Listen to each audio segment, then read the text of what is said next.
Bon, bah écoutez, je vous propose qu'on commence. Je me présente, Brieux Maot de chez Power Connect. Je suis chargé de marketing et communication au sein de l'entreprise. Avant qu'on démarre ce webinaire, je vais vous faire une très rapide introduction sur Power Connect pour ceux qui nous connaissent ou qui nous connaîtraient un petit peu moins. Voilà. Le but, c'est de vous présenter un petit peu l'entreprise. Si vous avez des questions, n'hésitez pas. Donc Power Connect, donc on est stockiste et distributeur de matériel photovoltaïque auprès des professionnels installateurs. On livre tout type de chantier, c'est-à-dire sur les secteurs résidentiels, sur l'agrivoltaïsme, le tertiaire et ou l'industriel. On a vraiment vocation à faire du B2B exclusivement. On ne travaillera jamais avec le consommateur final. Nous, on a une relation de confiance avec nos partenaires installateurs. On n'a pas l'intention de faire de vente au consommateur final. On est présent sur tout le sol français. Euh, avec différents entrepôts un petit peu partout sur le sol français, ce qui nous donne une capacité, une souplesse de livraison et répondre à des délais de livraison pertinents pour nos partenaires installateurs.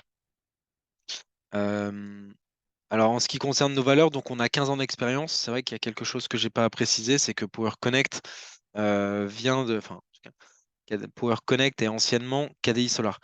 KDI Solar, pour ceux qui nous connaissaient, donc on a gardé l'activité et l'ensemble de l'équipe, les effectifs, etc. On a simplement changé le nom de l'entreprise et la charte graphique pour passer sur un message et des valeurs qui nous représentent davantage, avec un message fort qui est nous sommes tous des héros de la transition, euh, avec une vraie volonté de rendre le solaire accessible à tous et de rendre chaque acteur du circuit photovoltaïque, du fournisseur jusqu'à l'installateur en passant par des acteurs externes comme nous, euh, responsables de la transition énergétique. Donc, c'est une vraie volonté de notre part de fédérer et de catalyser autour d'un projet commun qui est d'accélérer la transition énergétique.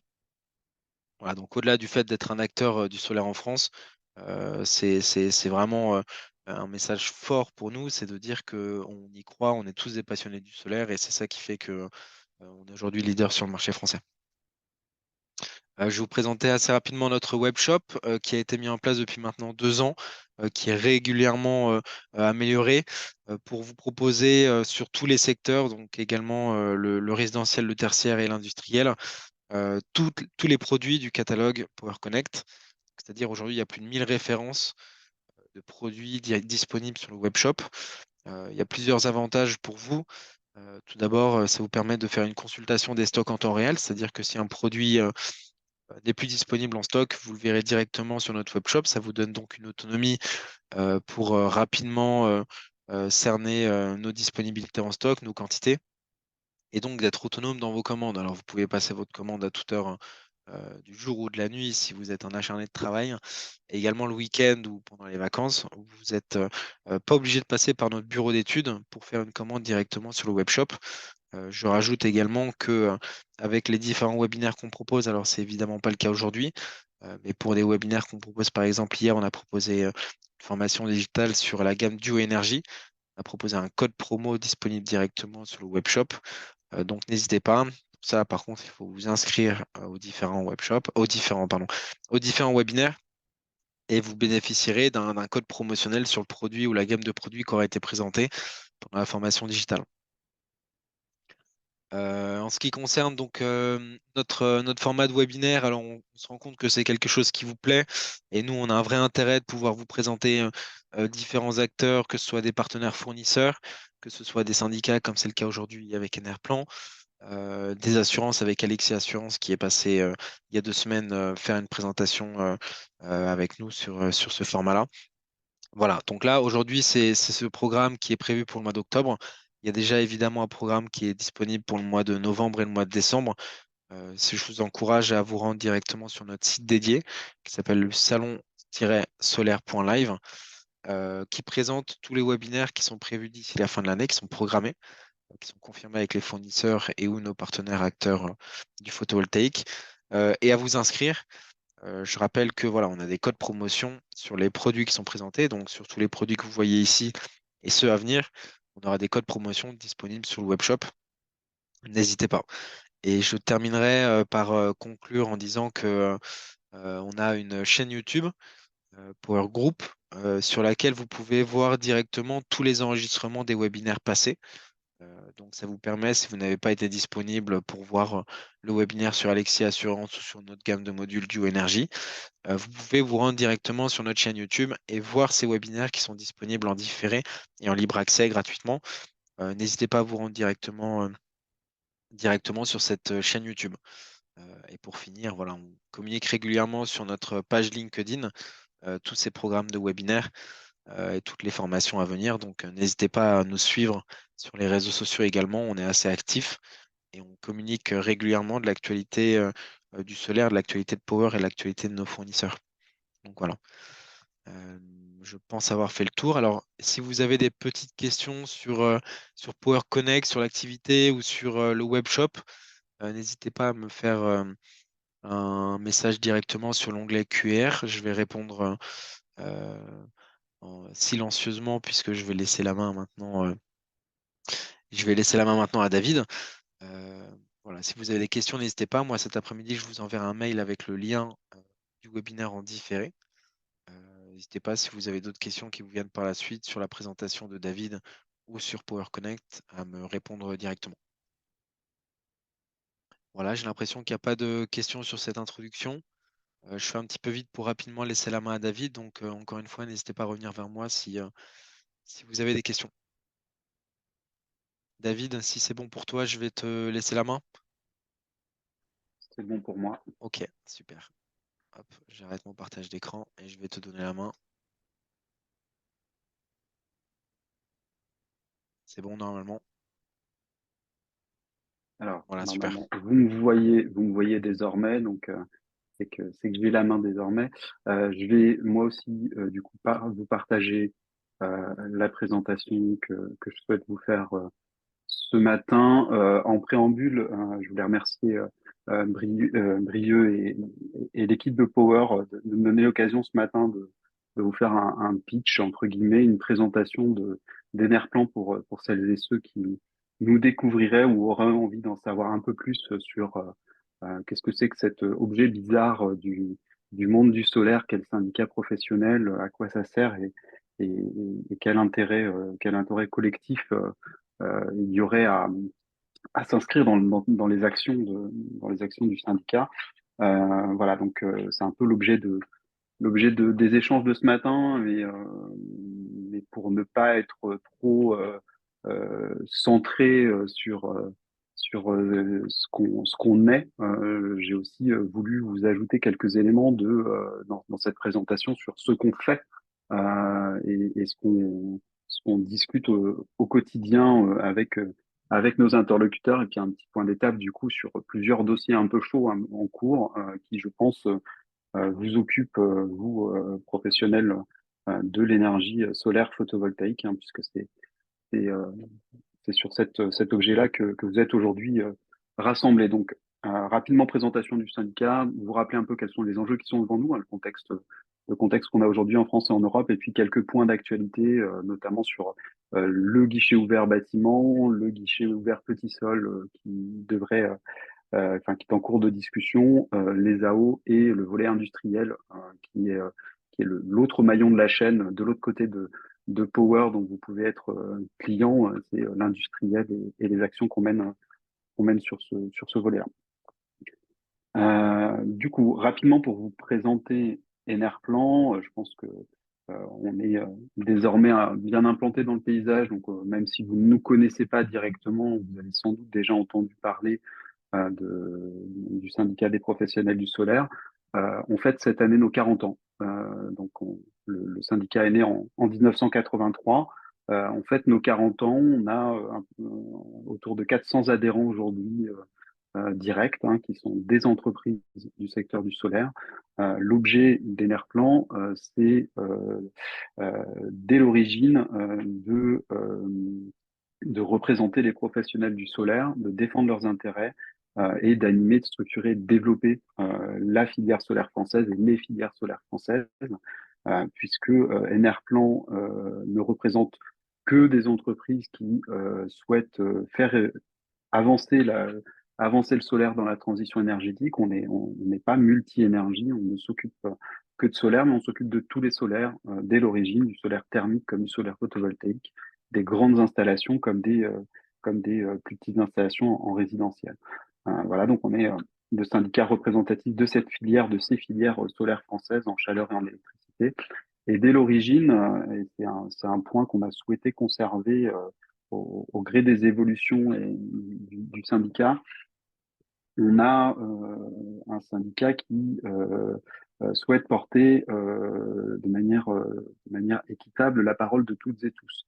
Et donc, ça se matérialise par le fait que chaque adhérent, quelle que soit sa surface d'intervention, son domaine d'intervention, quel que soit son chiffre d'affaires, son nombre de salariés, a le même nombre de voix au, au moment de la désignation de ses représentants au conseil d'administration. Chaque adhérent est égal à une voix.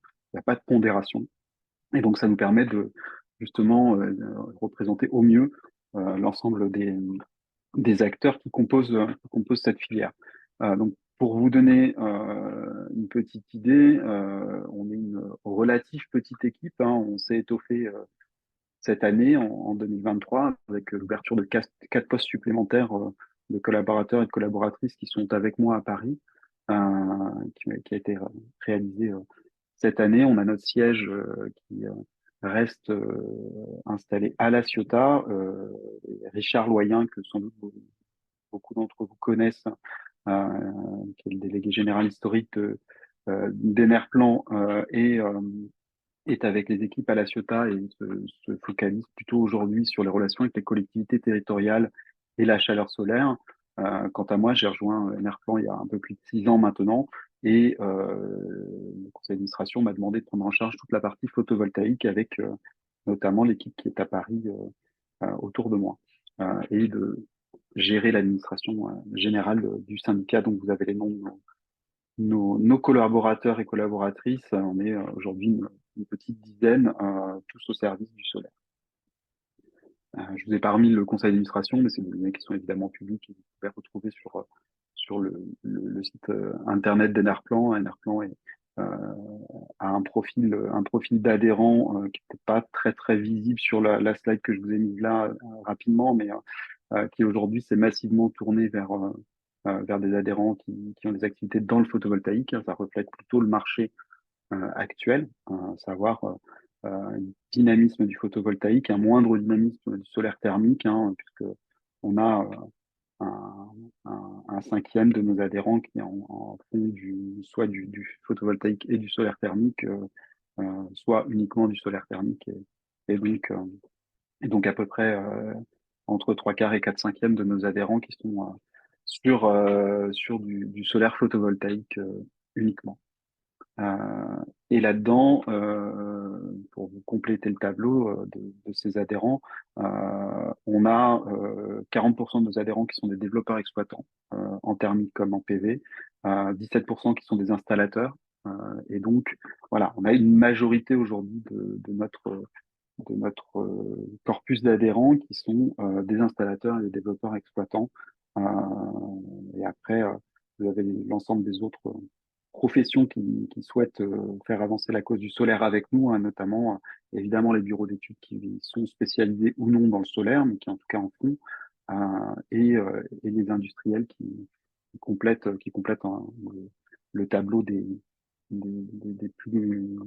plus nombreux adhérents en nombre justement au sein d'Anerplan. Donc ça, c'est des chiffres de 2022. Ça n'a pas beaucoup changé en 2023. Peut-être un peu plus d'installateurs que ce qu'on avait en 2022. On a eu une forte dynamique d'installateurs qui ont rejoint Anerplan récemment.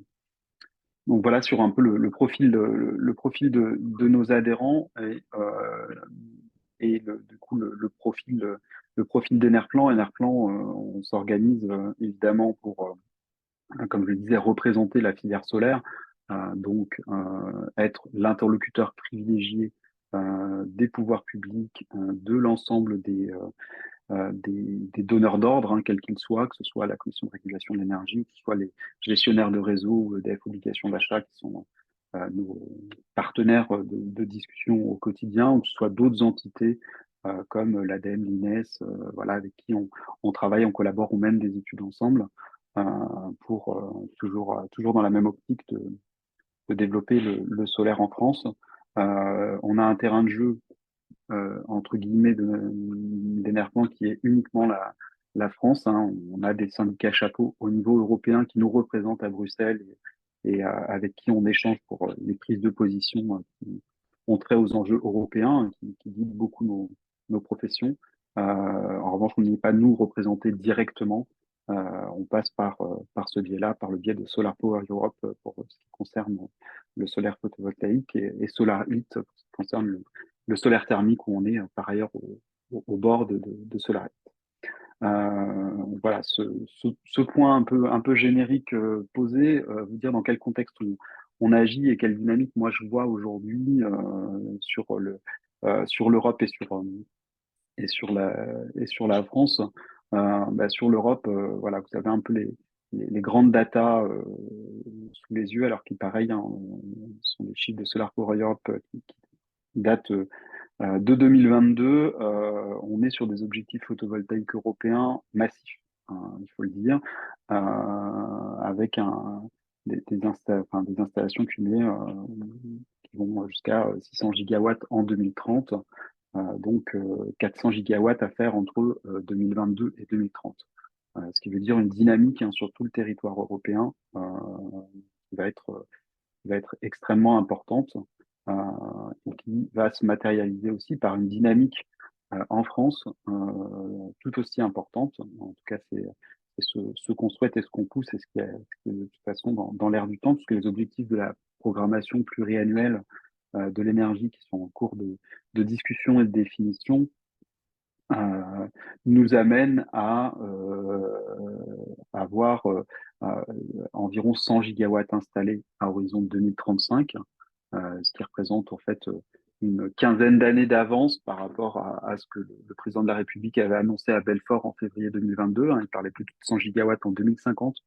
Là, les derniers échanges et puis les dernières préconisations, notamment de RTE dans ce bilan prévisionnel, mais aussi des groupes de travail sur la PPE auxquels on a participé avec les parlementaires et puis l'ensemble des parties prenantes, nous amènent plutôt à avancer cet objectif de 100 gigawatts à l'horizon 2035. Donc, Enerplan, dans ce cadre-là, pousse une dynamique annuelle qui soit à minima de 7 gigawatts de PV installés par an euh, sur tous les segments, hein, de la petite toiture au grand parc au sol. 7 gigawatts de PV installés par an, avec un objectif raisonnable de se dire que à horizon 2027, on pourrait se mettre sur une dynamique qui serait plutôt de l'ordre de 10 gigawatts annuels. Donc, c'est pour vous dire que la dynamique est là, elle est présente, vous la voyez sur les derniers trimestres, hein, sur le graphe issu des données d'Enedis que vous avez sous les yeux.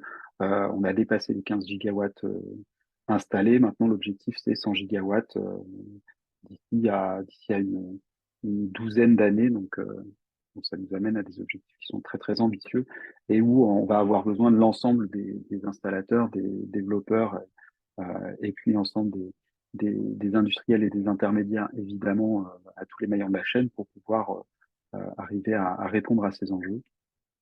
Et un autre des chantiers, je le dis juste en aparté ici, un des chantiers qu'on ouvre aussi parce que je pense qu'il est au cœur de vos préoccupations au quotidien, au-delà des questions d'approvisionnement, c'est les questions de l'emploi et de la formation, qui est un point sur lequel on va travailler de manière très approfondie pour booster, entre guillemets, le nombre de professionnels compétents qui pourront rejoindre vos entreprises pour accompagner cette croissance euh, d'objectifs et de marché pour les uns et les autres, pour pouvoir avoir des installations qui soient faites par des professionnels aguerris, formés pour le photovoltaïque et qui viennent grossir les rangs de la transition énergétique qualitative.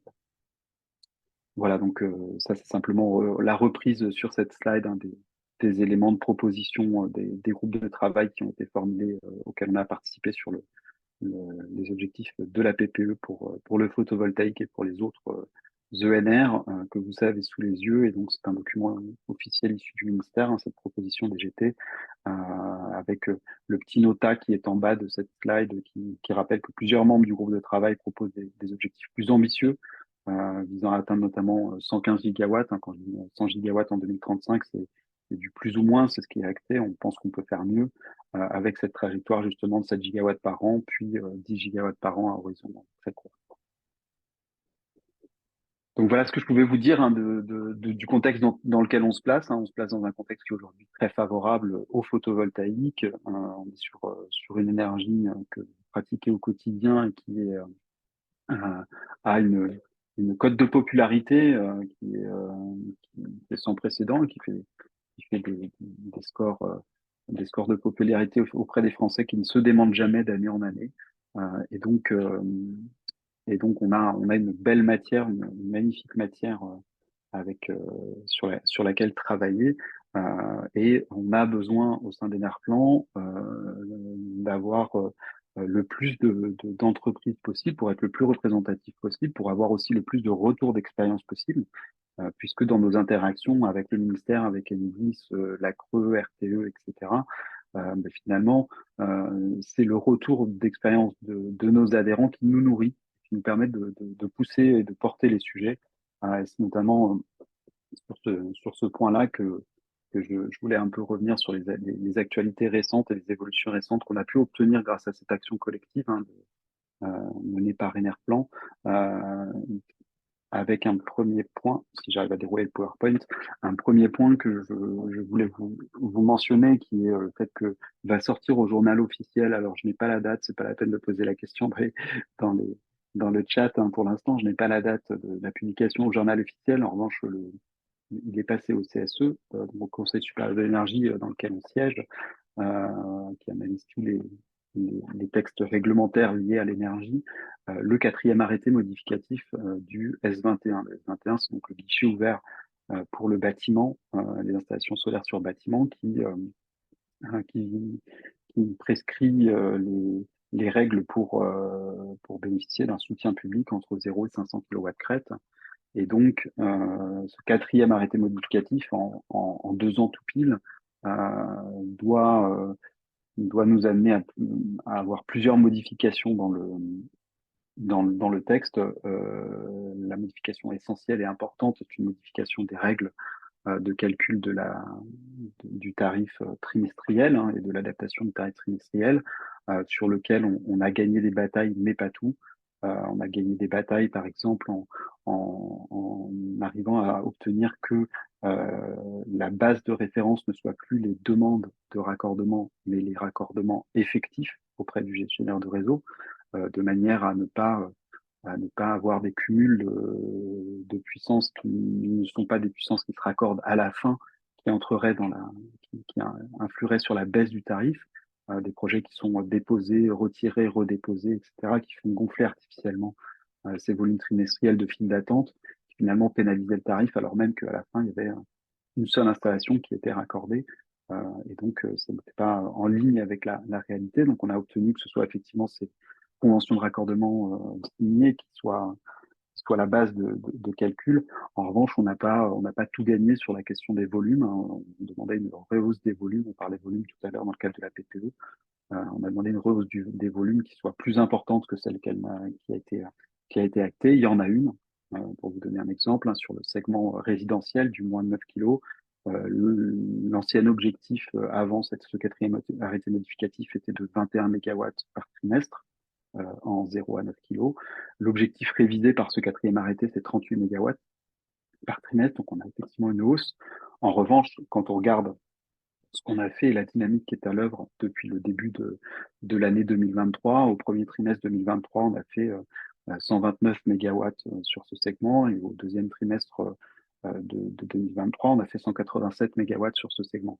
Donc on n'est pas allé pur en termes d'objectifs. Donc tout ça devra bouger forcément avec les évolutions de la PPE, mais pour l'instant, on n'a pas encore gagné tous nos combats sur ce sujet. En revanche, un point important qu'on a discuté pas mal avec Power et puis avec ses homologues et puis avec un grand nombre d'installateurs, qui, je pense, va desserrer les taux pour un certain nombre d'entre vous, qu'on a obtenu dans cet arrêté modificatif, est lié plutôt aux questions de bilan carbone. Et donc, on a aujourd'hui dans cet arrêté modificatif quatre annexes de calcul du bilan carbone pour les installations qui sont faites entre 100 et 500 kW crête. On a quatre annexes, deux qui correspondent à Creux 4. Voilà, c'est des modes de calcul des anciennes versions des appels d'offres Creux 4 et deux qui correspondent à PPE2.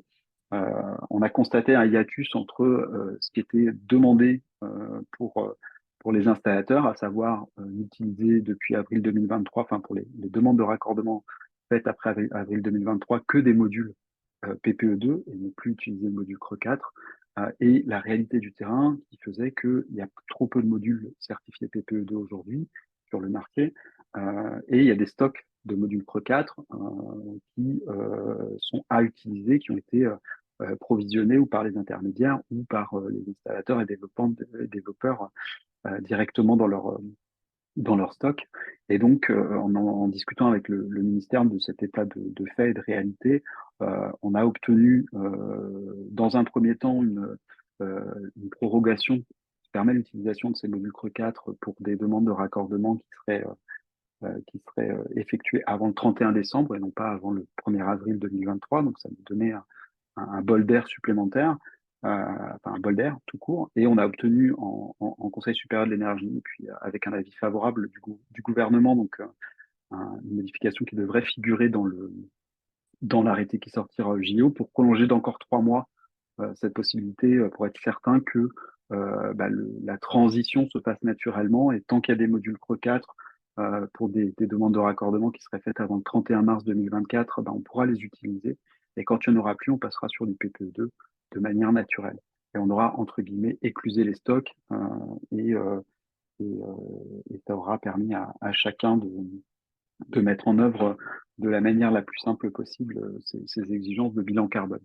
Voilà, ça c'est partie des éléments qu'on discute régulièrement et sur lesquels on alerte le ministère et qui nous amène à faire évoluer les textes qui encadrent nos pratiques photovoltaïques. Je voulais également vous donner un petit éclairage. Pareil, je n'ai pas de date, mais on devrait avoir un texte normalement assez rapidement, sans doute courant du mois de novembre, qui sera soumis à discussion, pas encore publié, mais soumis à discussion. Ça fait plusieurs mois maintenant qu'on travaille avec le ministère et la commission de régulation de l'énergie sur un guichet ouvert sur le modèle du guichet bâtiment qui permettrait de faire des installations au sol sur des terrains qui n'ont pas d'autre usage ou n'auraient pas, enfin, auraient difficilement un autre usage. Typiquement, c'est l'ensemble des terrains dégradés qui sont déjà bonifiés dans les appels d'offres et l'ensemble, enfin, et les terrains qui sont en zone urbanisée ou à urbaniser des plans locaux d'urbanisme. Et donc, ces terrains-là, l'idée, c'est d'aller pouvoir faire des installations un peu moins chères que sur du bâtiment ou franchement moins chères quand c'est, par exemple, des bâtiments qui nécessiteraient d'être renforcés, des bâtiments logistiques ou des bâtiments commerciaux qui nécessiteraient d'être renforcés en termes de structure pour accueillir une centrale PV. S'ils ont des délaissés, ils pourront utiliser ces petits délaissés au sol jusqu'à 1 mégawatt crête installé pour soit autoconsommer, soit faire une installation en vente totale. Donc c'est un travail qui est en cours, c'est un trou dans la raquette aujourd'hui. Il n'y a pas de soutien public et pas d'aide, euh, ni même de règles au-delà de celles d'urbanisme sur ce segment-là du 0 à 1 mégawatt au sol. Voilà, on devrait arriver assez rapidement à avoir déjà un texte qui soit public et soumis à discussion et ensuite publié au JO, peut-être d'ici la fin de l'année, plus vraisemblablement début 2024, pour ouvrir, entre guillemets, ce terrain de jeu des petites friches et des délaissés, avec des installations au sol. Voilà, puis quelques éléments complémentaires sur lesquels on travaille et qui, je pense, peuvent vous intéresser, les évolutions des appels d'offres, qu'elles soient en termes de calendrier ou qu'elles soient en termes de modalités de cahier des charges, en termes de volume évidemment aussi, hein. Ça fait partie des sujets sur lesquels on est sollicité par le ministère et par la CRE et on travaille au quotidien. Et donc on est évidemment sur ce point-là également bah, à l'écoute et relais des préoccupations des adhérents d'Enerplan pour faire remonter les points de blocage, les difficultés rencontrées et les évolutions souhaitées, souhaitables de ces textes des appels d'offres. Dernier enjeu sur lequel je voulais faire un petit focus ce matin, avant de prendre et de répondre éventuellement à vos questions, c'est les enjeux industriels. Je parlais tout à l'heure de programmation pluriannuelle de l'énergie. En fait, euh, il y a un cercle vertueux qui se crée autour de ces volumes demandés parce qu'on a des enjeux industriels avec des industriels du photovoltaïque qui sont déjà présents sur le territoire français, qui sont aujourd'hui essentiellement des assembleurs de panneaux photovoltaïques, qui sont d'ailleurs parmi nos adhérents, qui ont donc un intérêt à voir se développer le marché français pour pouvoir vendre leurs modules, mais aussi des projets industriels de grande échelle, hein, des gigafactories. Il y en a deux qui sont en cours de consultation publique, donc à des stades assez avancés en cours de consultation publique pour pouvoir ensuite construire les usines à Fos-sur-Mer et puis euh, un autre dans l'est, une autre Gigafactory dans l'est de la France avec deux projets concurrents et néanmoins qui ont des intérêts convergents et qui se retrouvent au sein d'Enerplan pour les défendre avec cet intérêt convergent qui est de dire si on veut investir plusieurs milliards d'euros en prenant les deux Gigafactories, plusieurs milliards d'euros pour se redoter d'un outil industriel français en matière de solaire photovoltaïque et de production de modules.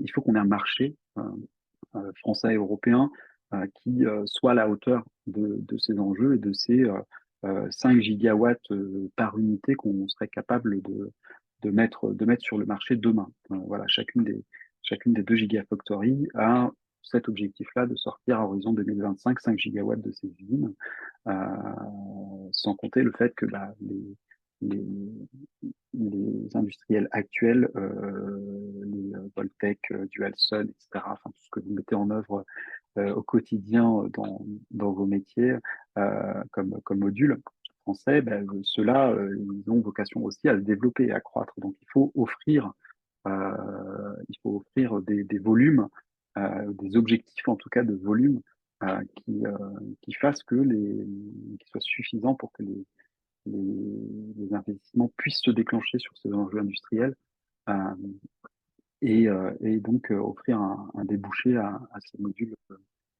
français où tout le monde souhaite cette réindustrialisation, tout le monde est favorable à ce que l'on puisse mettre en œuvre dans nos chantiers, dans nos projets des modules qui soient les meilleurs en termes de bilan carbone et puis qui aient participé à la réindustrialisation.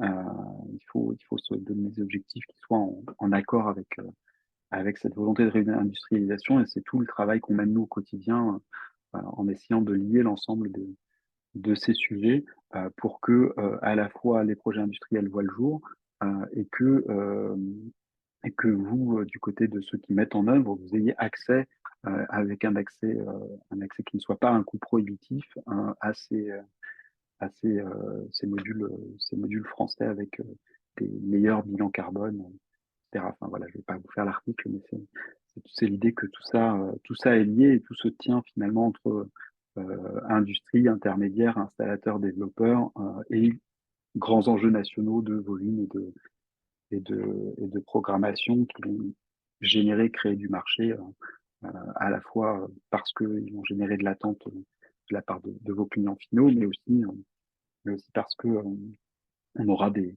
objectifs ambitieux fixés par l'État. Tu m'excuses, je suis un peu malade, donc je coupe le micro pour ne pas vous tousser dans les oreilles. Euh, voilà, donc voilà, je pense que j'en ai terminé et que vous aurez compris un petit peu, j'espère, à travers cette rapide présentation, qui est Enerplan, ce qu'on fait au quotidien, ce qu'on peut apporter aux uns et aux autres au sein de la profession en représentant les intérêts. J'aurais pu évoquer beaucoup d'autres sujets, hein, évidemment, l'action qu'on mène au niveau législatif, hein, au niveau de la discussion avec les parlementaires pour la loi d'accélération de programmation des énergies renouvelables, maintenant sa déclinaison en texte réglementaire, euh, voilà, qui va aussi générer du marché, que ce soit sur bâtiments ou ombrières par exemple, mais aussi sur les enjeux fiscaux. Là, on est en plein avec mes collègues sur les amendements pour le projet de loi de finances, pour essayer de favoriser par ce biais-là le solaire. Donc voilà, c'est vraiment une action qu'on essaye, euh, qu'on essaye de mener à 360 degrés au bénéfice de l'ensemble des filières solaires, thermiques et photovoltaïques, et petits comme grands. Voilà, je pense que j'en ai terminé maintenant sur la présentation. Je ne sais pas si vous avez des questions, n'hésitez pas à les poser, comme l'a dit Brieux, dans l'onglet de questions-réponses, et j'y répondrai avec grand plaisir si j'ai les réponses à vous fournir.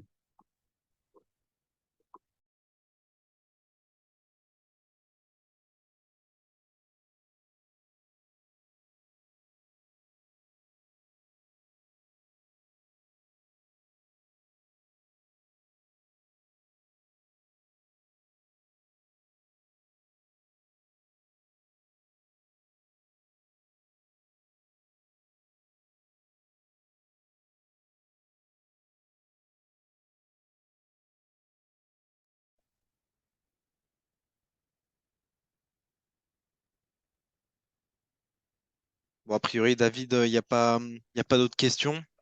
Non, c'est ce que je vois. Il y a pas. Ah, Ah, il y a si, une. si, Voilà. si. Alors, une question sur l'installation au sol pour les particuliers qui est un souci aujourd'hui. Alors, c'est à la fois un souci et puis une simplicité. Effectivement, il y a une simplicité sur les questions de déclaration d'urbanisme. En revanche, il y a pas de soutien public qui est associé. On n'a pas accès au guichet S21 quand on fait une installation au sol.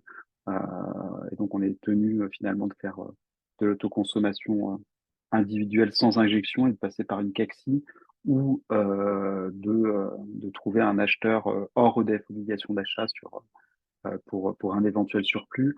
Ça devrait être justement réglé par ce S23 petit sol, hein, qui n'est pas qui n'est pas du 500 kg à 1 méga, mais qui est vraiment du 0 à 1 méga.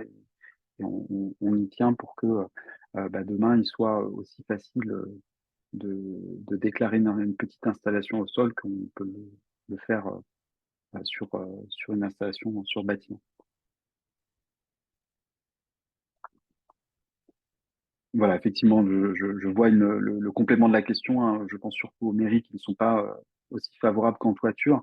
Ils ne sont pas forcément favorables. En revanche, de toute façon, ça passe jusqu'à 1 mégawatt par une déclaration préalable de travaux. Euh, on est sur une formalité simplifiée. Il n'y a pas de raison. Il faut qu'il y ait une raison objective de la mairie, qu'elle l'ait interdite d'une manière ou d'une autre euh, pour que pour qu'elle puisse s'opposer à une petite installation au sol. Voilà, et ce sera en revanche, je pense, beaucoup plus simple dans des secteurs qui sont compliqués aujourd'hui, liés notamment au périmètre de protection des ABF, des architectes bâtiments de France, qui empêchent des installations en toiture.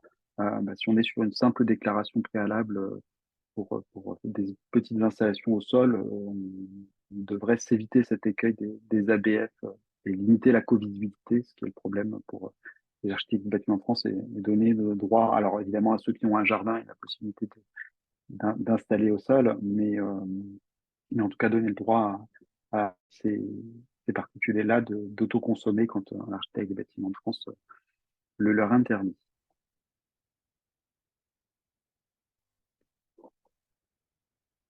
Voilà, je vois pas d'autres questions.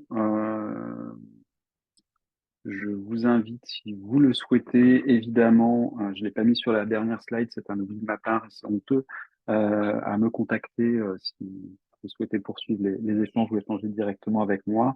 Vous pourrez retrouver mes coordonnées sur le site d'Enerplan, enerplan.asso.fr. Vous pouvez trouver également la liste de nos adhérents et vous y verrez, je pense, vos collègues, vos confrères, vos concurrents. Euh, et, euh, et donc, n'hésitez pas à revenir vers moi si vous souhaitez vous impliquer dans les travaux du syndicat et nous rejoindre pour porter avec nous cette parole collective de l'intérêt du solaire et des solaires sur, sur le territoire.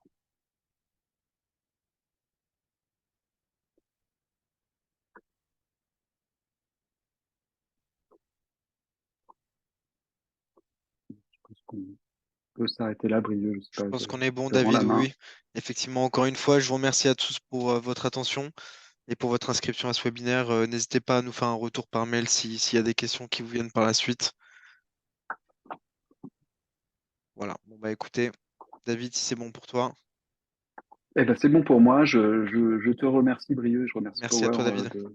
d'avoir donné l'occasion de m'exprimer ce matin. Je redis au passage mes remerciements à Power pour avoir été partenaire de l'Université de l'autoconsommation photovoltaïque à travers sa fondation, qui est l'université qu'on a organisée dédiée à l'autoconsommation au mois de septembre. Et je me réjouis qu'on soit partenaire du Power Earth Summit qui arrive l'année prochaine. Voilà, donc collaboration fructueuse et je pense on, on pousse dans le même sens, dans le sens du développement du solaire et on a tout intérêt à le faire savoir. Merci beaucoup, David. Merci Merci à beaucoup, vous David, tous et et merci à bonne fin de tous. journée. Très belle journée. Au revoir. Au revoir.